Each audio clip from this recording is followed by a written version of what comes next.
Chapter 16. Love and a Dead Rat. Damien was in love with one of the girls in his class. Can you guess which one? He thought about her all the time. Myron threw a red ball to Damien. It bounced off his face. "Huh?" said Damien. "Why didn't you catch the ball?" asked Myron. "What ball?" asked Damien.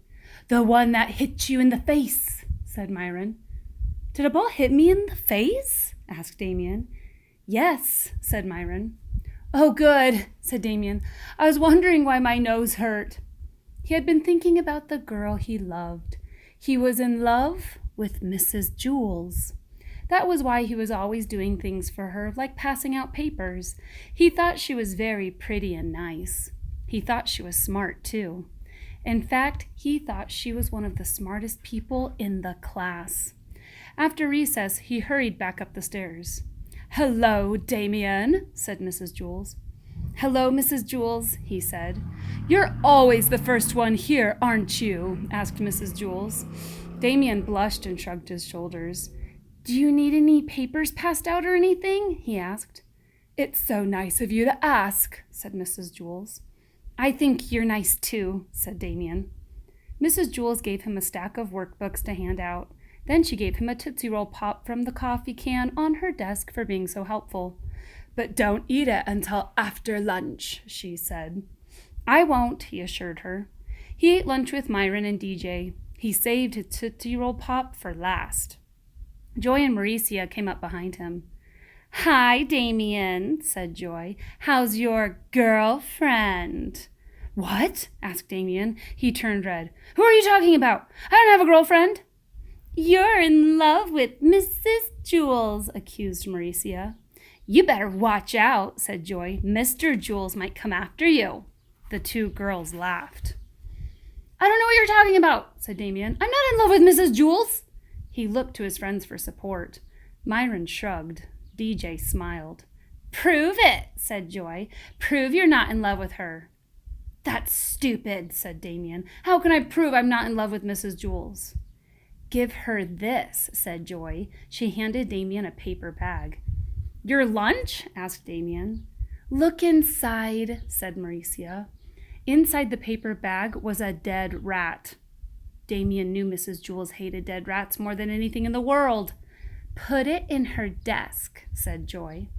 "If you don't, it means you love her," said Mauricia. "I'm not in love with her," said Damien. "Prove it," said Joy. "Okay, I will," said Damien. The girls left.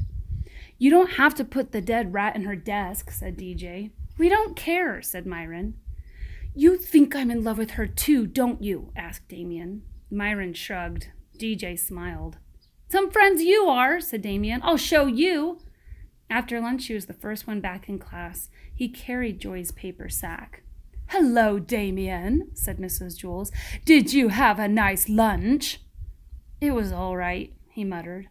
"Oh, would you mind getting the construction paper from the closet and putting it on my desk?" asked Mrs. Jules. "Thank you." Damien went to the closet and got the construction paper. He put it on her desk. Then, when she wasn't looking, he opened her desk drawer and dumped the dead rat into it. He shut the drawer. "Thank you, Damien," said Mrs. Jules. "You're always so helpful. It's such a pleasure to have you in my class." Damien felt awful. Mrs. Jules read a story to the class. Damien couldn't pay attention. He kept wondering when she'd open her drawer. After the story, they had art. Everyone was supposed to make snowflakes. Damien folded his piece of construction paper in half. Mrs. Jules screamed. "What's wrong, Mrs. Jules?" asked Joy. "Somebody put a dead rat in my desk," said Mrs. Jules. "I did," declared Damien. "Damien?" Mrs. Jules said with great surprise. "Why?" "Because I hate you," said Damien. "You're always making me do things for you." "Oh, I see," said Mrs. Jules. "Should I write my name on the board under discipline?" he asked. "No, that won't be necessary," said Mrs. Jules. That made him feel even worse. Why did I have to prove myself to Joy? He wondered. I don't like Joy. I like Mrs. Jules. He felt rotten. When the bell rang, Damien waited for all the other kids to leave. Then he walked up to Mrs. Jules's desk. She was grading papers. "Yes, Damien?" "Do you want me to erase the board for you?" he asked. "That's all right," said Mrs. Jules. "I'll do it myself." Damien sadly walked out of the room and down the stairs. When he reached the bottom, he turned and ran all the way back up to Mrs. Jules's room. She was just putting on her coat. "I love you, Mrs. Jules," Damien declared. "I'm sorry I put the dead rat in your desk. I did it because I didn't want everyone to know I loved you. I'm sorry." "I love you too, Damien," said Mrs. Jules.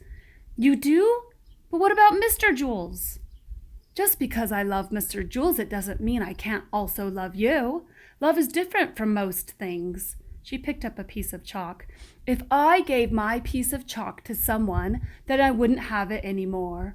But when I give my love to someone, I end up with more love than I started with. The more love you give away, the more you have left." Damien smiled. "I love you, Mrs. Jules," he said. He felt his heart fill up with more love. "I love you, Damien," said Mrs. Jules. "This is disgusting," said the dead rat. It climbed out of Mrs. Jules's desk and walked out of the room. Chapter 17. What? It was purple, so Jenny read the story backward. When she finished, she threw up. "Okay," said Jenny. "So read the story backward," suggested Mrs. Jules. "That way, the beginning will be a surprise." "But I already know how the story ends," Jenny complained. "I only like stories with surprise endings." "Good point," said Mrs. Jules. "Here, you can read the story yourself. It's very funny." She gave the book to Jenny. "All I heard was the last sentence," said Jenny. "It isn't funny unless you know what happened first." "Why aren't you laughing, Jenny?" asked Mrs. Jules. "Didn't you think it was a funny story?" That made Dana laugh harder. "There goes the Giggle Box," said Myron.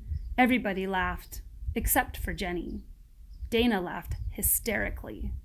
Mrs. Jules looked back at the story she had been reading before Jenny's interruption. There was only one sentence left for her to read. She read it to the class. Jenny made a face. She could still taste the awful stuff.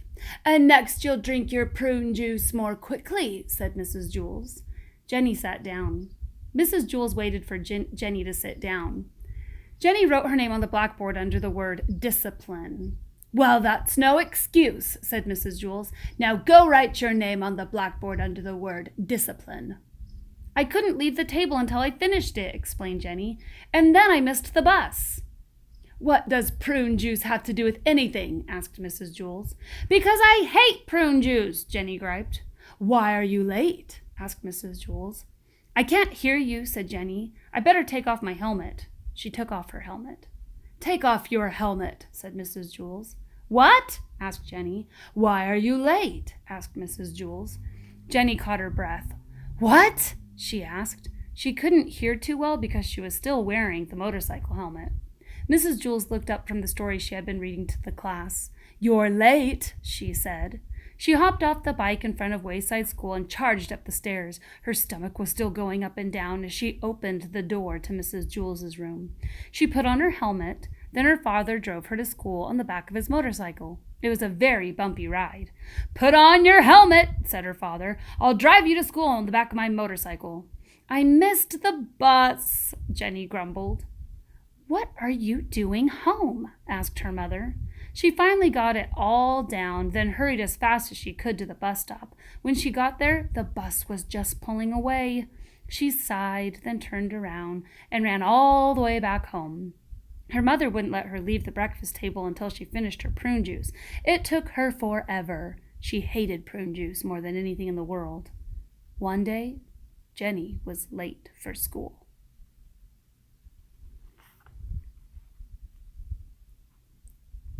Remember, that chapter was called What? So here it is again, backwards. Chapter 17. What? One day, Jenny was late for school. Her mother wouldn't let her leave the breakfast table until she finished her prune juice. It took her forever. She hated prune juice more than anything in the world. She finally got it all down, then hurried as fast as she could to the bus stop. When she got there, the bus was just pulling away. She sighed, then turned around and ran all the way back home. "What are you doing home?" asked her mother. "I missed the bus," Jenny grumbled. "Put on your helmet," said her father. "I'll drive you to school on the back of my motorcycle." She put on her helmet, then her father drove her to school on the back of his motorcycle. It was a very bumpy ride. She hopped off the bike in front of Wayside School and charged up the stairs. Her stomach was still going up and down as she opened the door to Mrs. Jules's room. Mrs. Jules looked up from the story she had been reading to the class. "You're late," she said. Jenny caught her breath. "What?" she asked. She couldn't hear too well because she was still wearing the motorcycle helmet. "Why are you late?" asked Mrs. Jules. "What?" asked Jenny. "Take off your helmet," said Mrs. Jules. "I can't hear you," said Jenny. "I better take off my helmet." She took off her helmet. "Why are you late?" asked Mrs. Jules. "Because I hate prune juice," Jenny griped. "What does prune juice have to do with anything?" asked Mrs. Jules. "I couldn't leave the table until I finished it," explained Jenny, "and then I missed the bus." "Well, that's no excuse," said Mrs. Jules. "Now go write your name on the blackboard under the word discipline." Jenny wrote her name on the blackboard under the word discipline. Mrs. Jules waited for Jenny to sit down. Jenny sat down. "And next time, you'll drink your prune juice more quickly," said Mrs. Jules. Jenny made a face. She could still taste the awful stuff. Mrs. Jules looked back at the story she had been reading before Jenny's interruption. There was only one sentence left for her to read. She read it to the class. Everybody laughed except for Jenny. Dana laughed hysterically. "There goes the giggle box," said Myron. That made Dana laugh harder. "Why aren't you laughing, Jenny?" asked Mrs. Jules. "Didn't you think it was a funny story?" "All I heard was the last sentence," said Jenny. "It isn't funny unless you know what happened first." "Good point," said Mrs. Jules. "Here, you can read the story yourself. It's very funny." She gave the book to Jenny. "But I already know how the story ends," Jenny complained. "I only like stories with surprise endings." "So read the story backward," suggested Mrs. Jules. "That way the beginning will be a surprise." "Okay," said Jenny. So Jenny read the story backward. When she finished, she threw up. It was purple. Chapter 18, The Substitute. Benjamin couldn't take it any longer. Today was the day he would finally tell Mrs. Jules his real name. So what if nobody likes me, he thought. So what if I stop getting high marks? "Hi, Mark," said Jason. "Hi, Mark," said Stephen. Hi, he glumly replied, then started up the stairs. "Hi, Mark," said BB as he took his seat next to her. "Guess what? We have a substitute." "Yahoo!" shouted Mauricia. Everyone in Mrs. Jules's class loved it when they had a substitute teachers. They loved playing mean and horrible tricks on them. Benjamin frowned. He finally had the courage to tell Mrs. Jules his real name. "Rats," he said. "That's a good idea," said Terence. "We'll put dead rats in her desk." "Let's trick her into going outside," said Joy. "Then lock her out of the room."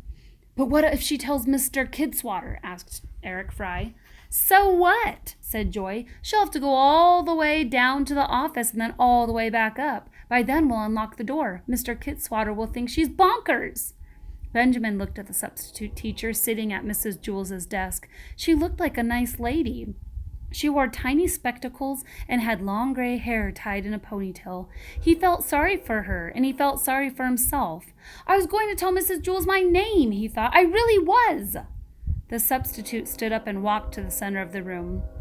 "Good morning," she said. "My name is Mrs. Franklin." Nobody said good morning back to her. Calvin handed Benjamin a note. "At 10 o'clock, drop your book on the floor. Pass it on." Benjamin read it, then passed it on to Todd. "Okay. Who can tell me what page we're on?" asked Mrs. Franklin. "Page 17, called Myron. 112, said Mauricia. 98, said Eric Evans. 3,000, said Joe. Mrs. Franklin smiled. "I guess we'll have to study all those pages," she said. Benjamin raised his hand. "Yes, the handsome young man in the red shirt," said the substitute. He told her the correct page.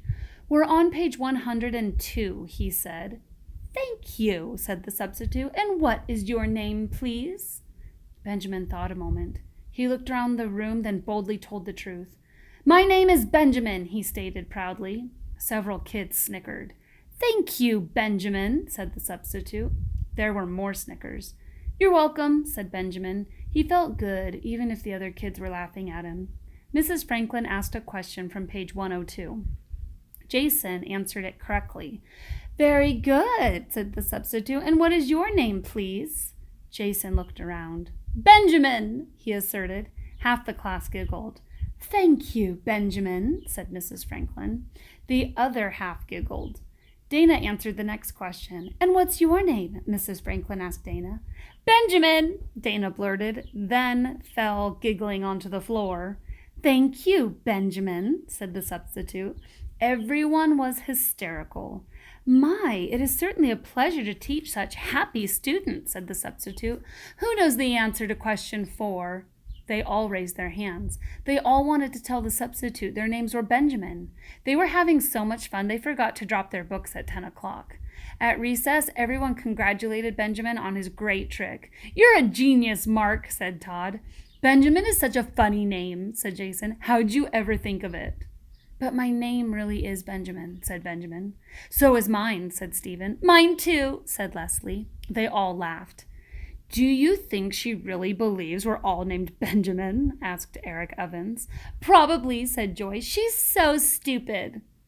If she thought we were lying, she would have gotten mad, said Eric Bacon. The bell rang, and they all hurried back to class.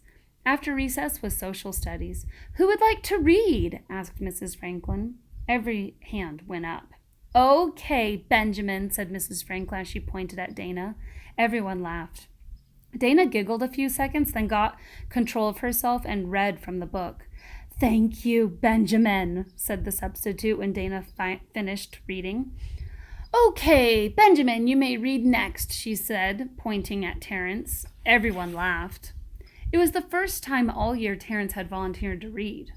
All day, everyone paid very close attention. They all wanted the teacher to call on them. Because as funny as it was when Mrs. Franklin called somebody else Benjamin, it was even funnier when she called you Benjamin. So everyone worked hard and listened closely. As a result, they learned more from the substitute in a day than they usually learned from Mrs. Jules in a month. When the final bell rang, everyone crowded around her desk. Are you coming back tomorrow, Mrs. Franklin? Asked Eric Bacon. Please, Mrs. Franklin, say you will, pleaded Kathy. You're the best substitute we've ever had, said Jason. The substitute smiled. School is over, she said. You don't have to call me Mrs. Franklin anymore. That sounds so formal. Since we're friends now, you may call me by my first name. What is your first name? Asked Mauricia. The substitute gathered up her things and put them in a straw bag. Benjamin, she said, then walked out of the room. Everyone stared silently after her. Do you think that's really her name? Asked Joy.